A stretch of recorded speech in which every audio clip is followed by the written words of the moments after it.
Djurda Zanik, bonjour. Bonjour. Je suis heureuse de vous recevoir dans mon émission Rencontre, une émission, comme vous savez, qui a comme but de faire découvrir des artistes. Et bien sûr, on va se demander qui est Djurda Zanik. Et nous le découvrons dans ce poignant témoignage dans votre autobiographie qui s'intitule Entre toi et moi. Tout d'abord, une première question, Djurda. Quelle est la signification de ce titre? Entre toi et moi, c'est ma relation avec ma vie, avec mon vécu et ma relation avec Dieu. Et il y a aussi ma relation avec Luc. En fait, c'est vraiment ma relation avec une autre personne. Mais la personne, c'est d'abord, ça a été ma vie tout entière, ce que j'ai vécu, par où je suis passée. Et puis, toutes les Dieu, parce que c'est lui qui m'a aidé dans toutes mes difficultés, dans toutes mes épreuves que j'ai dans ma vie depuis l'enfance jusqu'à Alors, longtemps. si vous voulez bien, Djurda, Oui. nous allons procéder par étapes. D'accord. Parce que dans cette autobiographie, Oui. il y a une place très importante que vous consacrez justement à cette relation avec Dieu. Oui. Et je voudrais bien lire un tout petit extrait. Ô Seigneur, souvent, je crie à toi, parce que toi seul tu me comprends. Toi seul tu m'écoutes et tu n'utilises pas ta force contre moi. Mais par ta douce parole, tu me guides et me dis ce que je dois faire dans ma vie. Toi seul tu connais mes pensées. Je suis heureuse de t'avoir à mes côtés. Or, donc, la foi semble être vraiment un moteur, une aide dans votre vie. Oui. Oui. D'où vient cette foi, Djurda? Parce que ça pourrait aider d'autres personnes Oui. qui vivent cette situation. En fait, j'ai une maman qui était très croyante. Et moi, personnellement, depuis mon enfance, comme j'ai perdu mon papa, etc., donc depuis mon enfance, j'ai suivi un peu ma maman, mais j'avais ça dans mon cœur. Je veux dire, je ne suis pas croyante, je n'ai pas la foi parce que ma maman a la foi. C'est c'est en moi. C'est quelque chose de personnel, c'est une expérience personnelle, c'est un vécu journalier que j'ai difficile à expliquer, mais quand on a foi, quand on espère en quelque chose, en quelqu'un, et qu'on parle à ce quelqu'un qu'on nomme Dieu. Moi, personnellement, je le nomme Dieu. Quelqu'un d'autre va peut-être le nommer autrement, mais moi, je le nomme Dieu. Et je sais que lui, il me répond tout le temps. Et je peux lui dire toutes mes pensées, toutes mes inquiétudes, mes souffrances, parce que j'en ai eu une montagne. Eh bien, c'est lui qui a tout pris en main.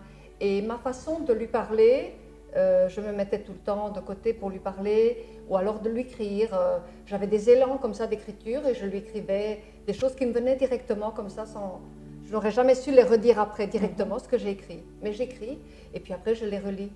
Parce que c'est une pulsion, un instant qui vient comme ça. Et je lui écris un remerciement, je lui écris cet élan d'amour que j'ai pour lui. Voilà, je lui écris comme ça parce que je trouve que c'est spontané en fait. Il n'y a pas d'artifice. C'est comme ça. Et c'est lui qui m'a aidé en tout. Donc on peut dire que la foi, là, quelque part, vous a sauvé. Oui, pour moi, Oui. Oui. Et vous avez cité encore un autre nom, le toi et moi, c'est Luc. Oui. Mais si vous voulez bien, Luc, on va le garder pour la fin. Revenons un petit peu au départ dans cette autobiographie. Et donc, il y a eu votre première enfance en Croatie, exactement. Et puis, perte de votre père, où l'alcoolisme l'a tué pratiquement. Puis, abandon de votre mère, qui est venue en Belgique pour travailler. Donc là, vous vous êtes senti abandonné. Et puis, votre vie de femme avec des mariages malheureux. Oui. Et un témoignage qui est vraiment interpellant dans ces hommes que vous avez rencontrés, qui ont été des harceleurs. Et là aussi, je voudrais bien lire un petit extrait, parce que c'est en fait quelque chose qui semble être récurrent. Toutes les femmes harcelées semblent vivre ce schéma-là. Et vous le décrivez très bien. La peur était mon lot quotidien. Je ne pouvais me soustraire à sa domination, à cette prison faite de main d'homme. Chacun de mes faits et gestes était sous le contrôle de ce gourou qui se servait de la religion pour mieux me capturer, pour mieux capturer des proies faibles dont j'en faisais partie. J'étais coupée de ma famille, de la société. Mes seules sorties sans lui se limitaient à aller à l'église et mon seul recours était la prière. Je pouvais échanger quelques mots avec mon ami, mais je ne devais pas trop traîner pour ne pas avoir à rendre des comptes. Et comment peut-on vivre autant d'années sous l'emprise d'un gourou, comme vous le décrivez? La peur. On n'a plus de personnalité. En fait, moi, il m'a enlevé toute ma personnalité. Si vous voulez, c'est au début, donc quand on s'est rencontrés, il a commencé sournoisement à dire des petites choses, comme ça, des petites insinuations. Et puis, c'est vraiment, c'est en peu de temps, il a réussi à m'harponner, que moi, après, voilà, je ne réfléchissais plus que par lui. J'étais vraiment comme lui, il voulait que je sois. Je faisais les choses qu'il voulait que je fasse, et si je ne voulais pas, eh bien, je recevais, j'étais frappée, j'étais battue, j'étais violée, constamment, et voilà. Et dans ce parcours de violence, d'humiliation, vous avez fait quelques tentatives quand même pour le dénoncer à la police. Oui. Et comment vous avez été reçue dans eh bien, cette démarche? Ce qui est malheureux, c'est que je pense que ça a existé depuis tout le temps, que les femmes sont battues, mais je vais dire dans un monde actuel, dans le monde moderne qu'on est, où on met beaucoup de choses, eh bien, il n'y a pas beaucoup de personnes qui vous écoutent. En fait, vous êtes là, vous portez plainte, on vous regarde, on vous dit oui, c'est ça.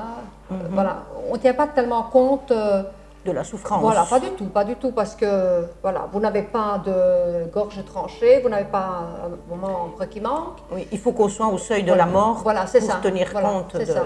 D'ailleurs, voilà, j'ai été à plusieurs endroits porter plainte, et une seule fois, donc quand j'ai reçu, quand il m'a lancé le couteau que j'ai esquivé, qu'il s'est planté dans le mur, donc je suis allée avec ce couteau que j'ai pris comme ça, j'étais à la police quand il était parti travailler, parce que je ne pouvais faire les choses que quand il partait travailler. Oui, bien sûr. Je ne pouvais, voilà. Et je savais les heures plus ou moins quand il rentrait, et il fallait que je sois à la maison à ce moment-là. Il fallait surtout pas que j'oublie quelque chose. Voilà. Avant qu'il rentre, il fallait être à la maison. Voilà, c'était vraiment comme ça. Le matin, je devais me lever avec lui faire son déjeuner, ses tartines. Vers 3h30, 4h, parfois il venait vers 2h, me surprendre. Donc, vous voyez, c'est toutes des choses comme ça qui ont fait que j'ai perdu confiance en moi. Donc j'étais tout le temps espionnée, je ne savais jamais quand il allait rentrer. Je savais ses heures de travail, entre guillemets, mais voilà. Et quand il me frappait, quand les choses se voyaient clairement, eh bien, il prenait congé, il n'allait pas travailler. Donc je n'avais pas la possibilité d'aller porter plainte. Donc quand j'allais porter plainte, c'était après quelques jours quand ça s'est estompé, mais c'était un peu tard. Alors la police vous dit, mais vous n'avez rien. Vous n'avez rien. Et quel stratagème utilise un harceleur comme votre mari pour essayer de vous récupérer à chaque fois? Alors pour récupérer, en fait, voilà, une des fois où on a été, donc, notamment pour le couteau, il est venu à la police, il a été entendu par la police, et il a reconnu qu'il a lancé le couteau, mais que ce n'était pas pour me tuer, c'était juste pour me faire mal. Vous faire peur. Pardon, vous faire peur. Juste pour me faire peur. Et la police, voilà, ils ont laissé passer. Et puis il m'a simplement dit, écoute, on va se remettre, je promets, il a promis à la police qu'il ne me touchera plus, que tout va être bien, qu'il sera un homme parfait, enfin, vraiment. Mais la condition, c'est que je retire ma plainte. Donc, à chaque fois, c'était comme ça. Et à chaque fois, j'ai retiré ma plainte parce que je me dis, je le croyais quand même. Quand il me disait ces choses-là, il avait tellement un air mielleux, tellement, il savait tellement me convaincre que j'y croyais. J'y croyais. C'était un bon manipulateur. Oui, j'y croyais. Donc, j'allais et je retirais la plainte. Jusqu'au jour où il y a une personne qui m'avait dit, encore un autre policier, il m'avait dit, écoutez, si vous retirez la plainte, on ne vous croira plus. Mais je l'ai quand même fait parce que je voulais avoir une vie normale. Entre guillemets, une famille. Voilà. Oui. Et à votre avis, avec le scandale de l'affaire Weinstein, est-ce que les femmes osent plus témoigner maintenant? Vous, en fait, vous avez été un peu à l'avance puisque votre autobiographie, elle a été publiée il y a déjà quelques années. Oui. Et est-ce que les femmes osent plus maintenant porter plainte? J'espère. Est-ce qu'on les écoute peut-être davantage? J'espère, c'est le but. J'ai écrit aussi au journal Marie, justement le journal Marie qui s'occupe justement des personnes, des dames qui se font harceler, etc. oui. Pour leur dire que voilà, j'ai un vécu et que s'il y a moyen, une possibilité d'aider quelques femmes, oui. Si ça peut servir juste à ça, bien je suis contente. Oui. J'aurais réussi. Enfin, j'aurais réussi, ne sais pas si on Oui, peut dire ben, ça. des mais petits pas qui voilà, font avancer voilà. les choses. Et je me dis, ce qui se passe maintenant, bien, je dis, Alléluia. Qu'on puisse trouver et qu'on puisse coffrer tous ces manipulateurs, tous ces, je ne vais pas utiliser le mot, qui s'habillent, qui sont tout beaux, tout Oui, gentils. qui vous ont savez. une belle Ah apparence. oui, parce que de l'extérieur, vous leur donnerez. La communion, dit-on, Mais sans. ils parlent, ils sont mielleux, c'est un. Il n'y a pas mieux, quoi. C'est des personnages extraordinaires. Oui. Et d'ailleurs, vous-même, vous y croyez chaque Sûr. fois qu'il Voilà. il se repent, Voilà. il promet mots et merveilles, Voilà. et puis Ah oui. ça recommence. Parce chaque que fois. c'est un moment de, je ne sais pas, est-ce que c'est de la folie, je ne sais pas ce que c'est, mais je pense que c'est trop facile de dire je ne me rappelle pas, parce qu'en général, ils ne se rappellent pas. Ah oui, oui. En général, ils ne se rappellent pas, ces gens-là, ce qu'ils ont fait, mais ils se rappellent très bien. Et je crois que tout ça, c'est de la manipulation, encore en disant qu'ils ne se rappellent pas. Mhm. C'est vraiment pour dire, ben, c'est toi qui inventes encore les histoires. Bien non, ils s'en rappellent très bien. Je pense qu'on donne un peu trop d'importance et trop... Moi, personnellement, on écoute un peu trop ces gens... Le ces hommes harceleur oui, plutôt que la victime. Exactement. On l'écoute trop, oui, mais il a perdu un peu la tête, oui, ça, oui. Non. Un moment de colère, on Non. pardonne. Non, parce qu'il n'y a pas... Moi, je vous dis, je n'ai jamais élevé la voix. Je ne me serais jamais permis d'élever la voix, moi, de lui contrarier. Jamais. Et je pense en fait que la majorité des femmes ne le font pas. Je ne pense pas que les femmes sont là prêtes, oui, il y en a peut-être, je ne sais pas, mais qu'elles sont là en train de crier sur le mari, en train d'essayer d'avoir des discussions, je ne pense pas. Je pense qu'eux, ils savent bien comment dire que c'est la faute, notre faute. Oui, oui, on a cherché. Voilà. Alors que c'est eux le problème, c'est eux, ils ont un problème dès le départ. Voilà. Voilà. Djurda Zanik, dans le malheur que vous venez de nous raconter, il y a des lueurs d'espoir et il y a des forces qui vous ont aidé, comme vous venez de nous le dire, votre foi, votre relation à Dieu. Vous avez cité, bien sûr, Luc, Oui. qui va être votre sauveur. Et alors, il y a encore deux éléments importants dans votre vie qui vont vous aider à en sortir. C'est la peinture, nous avons quelques exemples, et l'écriture. Et encore un petit extrait pour décrire votre rencontre avec Luc. D'accord. C'était à une fête de Noël que ça s'est passé. Oui, aujourd'hui tu étais là. Je t'ai vu et n'osais te regarder. Cette pièce de Noël jouée était une occasion pour nous rencontrer. De moi, ensuite, tu t'es rapproché et un baiser tu m'as donné. Quelque chose en moi s'est passé, un trouble m'a saisi. Je ne peux l'expliquer. Une rencontre amoureuse, c'est difficile à expliquer. C'était le coup de foudre? C'était... Vous avez les larmes aux yeux. Je suis émue parce que... Vous êtes émue, oui. Oui, parce que c'est vraiment grâce à lui. Voilà. Je n'ai jamais cru que j'allais rencontrer, un an plus tard, j'ai rencontré Luc. Je n'ai jamais cru que j'allais rencontrer quelqu'un, ni me marier. Oui. Voilà. Refaire Donc, votre vie quelque pas du part. tout, pas du tout. Elle était détruite. Ah oui, c'était fini complètement. Et lui, quand je l'ai vu, mais c'était vraiment, c'était simple. On s'est vu quelque temps avant, on a été manger dans son restaurant, mais sans plus. Et puis j'ai commencé à penser, puis il est venu à la fête de Noël. Enfin voilà, et puis on s'est vu, mais voilà, juste bonjour, bonjour. On s'est parlé un petit peu, on a bu un café, et puis c'est tout. Et puis le temps a passé, les jours ont passé, et puis il est revenu une fois encore à l'église, et puis il m'a donné son numéro. J'ai eu l'occasion de lui donner mon numéro de téléphone, donc voilà. Et puis il m'a retéléphoné 2 mois plus tard, donc il m'a fait un peu languir, je pense. Mais vous aviez vraiment, c'était efficace. Donc, Luc va être votre sauveur et Luc est toujours là, on va en parler encore un petit peu tout à l'heure. Et donc je disais, l'écriture va être vraiment votre moyen, votre mode d'expression et vous allez en sortir grâce à l'écriture, mais vous ne vous contentez pas d'une autobiographie, vous vous lancez dans la fiction, le roman. Il y a d'abord un premier roman, Le Saule pleureur, qui traite de la maltraitance des enfants, mais vous ne vous arrêtez pas là. Vous continuez dans la fiction avec la publication d'un nouveau roman, Dans la peau d'une autre. Et ce roman, on peut dire que c'est un thriller psychologique, dont l'héroïne est quelque part Djurda Zanik. En quelques mots, vous pouvez dire un petit peu le pitch de ce roman? Oui. En fait, c'est les personnages que j'ai dû jouer. J'ai dû jouer plusieurs personnages en étant avec cet homme-là. Je devais me déguiser, je devais m'habiller, enfin lui faire des surprises comme on dit, et m'habiller en une personne et puis jouer le rôle d'une autre personne. Quand il avait parfois, enfin quand il avait ses envies, je crois que je vais parler dans ce truc lugubre un peu, bien voilà, il fallait jouer avec des instruments. Vous étiez voilà. quelque part son jouet. Voilà, c'est ça. Et vous deviez jouer tous les rôles Voilà. possibles Voilà. et imaginables Voilà. pour l'exciter, Voilà. pour le distraire Voilà. et pour le satisfaire. Quitte à utiliser d'autres instruments, peu importe. Oui. S'en fout. Voilà. Oui.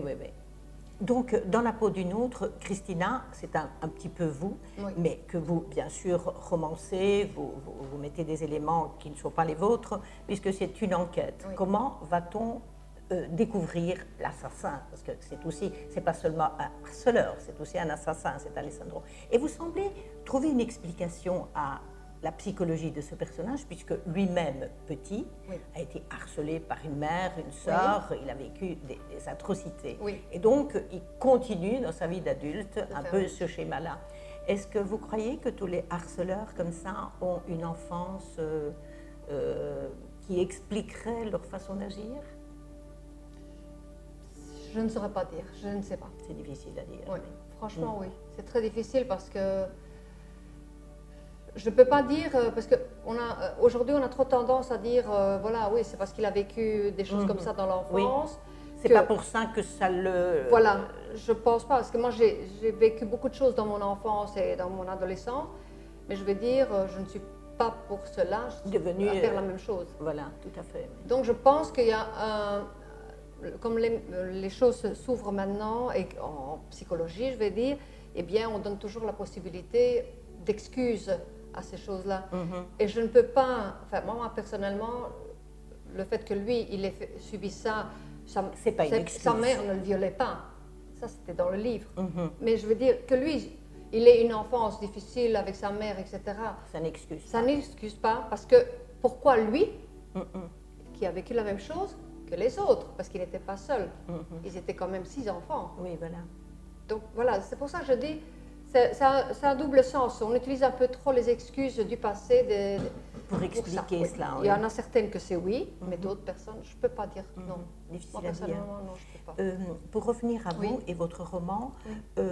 avant d'écrire Dans la peau d'une autre, vous m'avez dit en préparant cette émission que vous avez subi une thérapie un peu particulière pour essayer de sortir de cette souffrance physique. Oui, c'était le EMDR. EMDR. Oui. En quelques mots, vous pouvez Donc dire c'est de quoi il un s'agit? traitement par, c'est pas de l'hypnose, c'est un traitement en mouvement oculaire. Et donc vous êtes avec le thérapeute et elle parle, cette personne-là elle explique et alors vous devez vous laisser, elle fait du tapotement ou alors elle fait bouger le doigt simplement et vous le devez doigt. suivre avec les yeux. Simplement vous devez suivre et alors au moment où elle s'arrête, le thérapeute s'arrête, vous devez expliquer ce qui vient à l'esprit. Et alors vous parlez, enfin il y a tout il y a les choses, sort. oui, voilà. Et alors elle essaye de les canaliser, de les remettre à la bonne place, entre guillemets, pour essayer de faire le deuil de ce qui s'est passé en fait. C'est ce qu'on utilise beaucoup en Amérique aussi pour les personnes qui ont suivi les guerres, etc. Les personnes qui Voilà. reviennent. Voilà, c'est pour les grands traumas. Oui. Et donc cette souffrance, elle était vraiment physique, Oui. vous ne saviez pas vous en défaire. Et le fait d'avoir suivi cette thérapie, ça vous a aidé un peu à faire sortir Oui. cette souffrance et de la verbaliser. Tout à fait. Quelque part. C'est je vais dire grâce à ça, à cette thérapie, que j'ai pu mettre sur papier un peu, L'histoire. oui. Parce que je ne suis pas rentrée vraiment dans les... Mais c'est inutile aussi de rentrer dans les profondeurs. Mais vraiment, voilà, j'ai pu mettre sur papier ce qui me semblait essentiel à dire, à sortir. Le reste fait aussi partie de moi que j'essaye de sortir. Mais grâce à la thérapie, en fait, je n'ai plus mal au ventre. Donc Voilà, que j'avais mal au ventre pendant plus de 15 ans. Donc c'est une thérapie qui a marché Voilà. et qui a abouti à un roman Voilà. qui est aussi un beau témoignage. Et si ça peut aider quelqu'un, Voilà. Eh bien, Zurda, c'est un beau témoignage.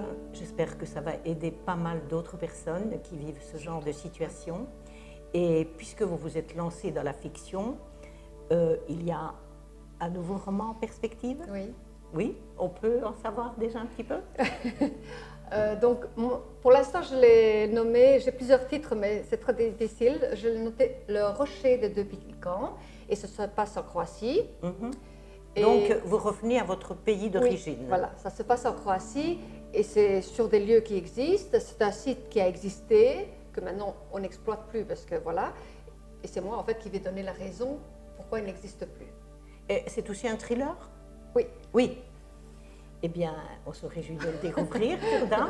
Et je voulais encore terminer cette émission en citant des valeurs qui vous ont vraiment aidé à en sortir. Vous avez cité bien sûr la foi, la peinture et l'écriture. Oui. Nous avons eu le plaisir de réaliser notre émission Rencontre avec Đurđa Zanić dans le restaurant La Cour des Grands, où vous pouvez venir déguster la cuisine gastronomique de Luc et admirer les peintures de Đurđa Zanić. Voilà, nous vous donnons rendez-vous à notre prochaine rencontre. À bientôt.